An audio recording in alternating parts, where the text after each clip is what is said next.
Maybe ఇక్కడ ఉన్న పరిస్థితిని బట్టి చాలా పెద్ద సమస్య ఉంటుందని అనిపిస్తుంది.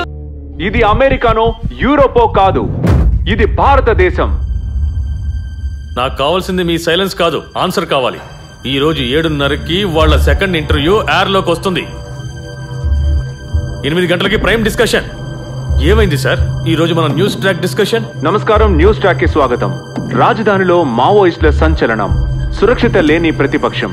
అతని స్థానంలో నేనుంటే నేను ఇలాగ మాట్లాడతాను. డబ్బు పెట్టిన వాడు లాభాలు ఎదురు చూస్తాడు. ఈ రోజు టీవీలో వచ్చే న్యూసే రేపు పత్రికలో వస్తుంది. ఇది బెడ్ జర్నలిజం కాలం. ఫస్ట్ నేరాల్ని చూపించాలి, తర్వాతే కారణాలు చూపించాలి. ఇలా పబ్లిక్ గా వచ్చి కూర్చుని ఇలా అసహ్యంగా మాట్లాడుతున్నారు. మీకు మీరు మనసులో అనుకుంటూ ఉండొచ్చు, నేనే ఈ ఛానల్ కి మహేష్ బాబుని, అల్లు అర్జున్ని అని. చంద్రప్రకాష్, నీ ప్రకాశం మొత్తం పోయింది. మీరు తక్కువ అంచనా వేయకండి.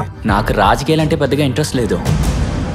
ఒక 2 స్టోరీలు గానీ దొరికితే మనం తప్పించుకుంటాంరా. సార్, స్టోరీ కొత్తగా కావాలంటే మన రిపోర్టర్స్ కి జీతం ఇవ్వాలి. నీకు జీతం ఇచ్చేదే నేను చెప్పింది చేయడానికి, వాళ్ళ బండ్లకి పెట్రోల్ పోయించాలి, భుజం మీద చేయడానికి కాదు. దీని గురించి ఏమీ తెలియకుండా ఛానల్ మొదలు పెడితే ఇలాగే ఉంటుంది. చెప్తే చెప్పనివ్వు. ఒక దాంట్లో తండ్రి చనిపోయాడు అని చెప్తారు, ఇంకో ఛానల్లో తల్లి చనిపోయింది అని చెప్తారు. ఛానల్ వాళ్ళు ఎప్పుడు అంతేగా. I want dirt. సిపి ఏదేమైనా అతనికి ఎథిక్స్ అంటూ లేవు కదా. మేము ఎథిక్స్ తో పనిచేయడానికి మాక్సిమం ట్రై చేస్తూనే ఉన్నాం మేడం. ప్రజలు ఒక రోజు ఖచ్చితంగా నిజం తెలుసుకుంటారు. ఇది నిజమే, 50% నిజమే.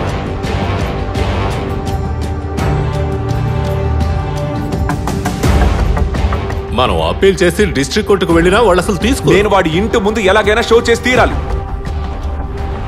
నాకు ఒక హెల్ప్ చేయండి. Provoke him.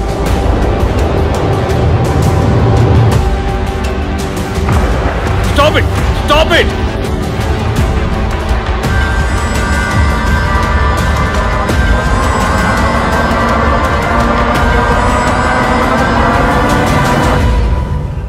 Empty Vasudeva Naidu, KG Shankaradeva Pillai, P Govinda Pillai, MP Narayana Pillai, Thakazhi Shivashankar Pillai.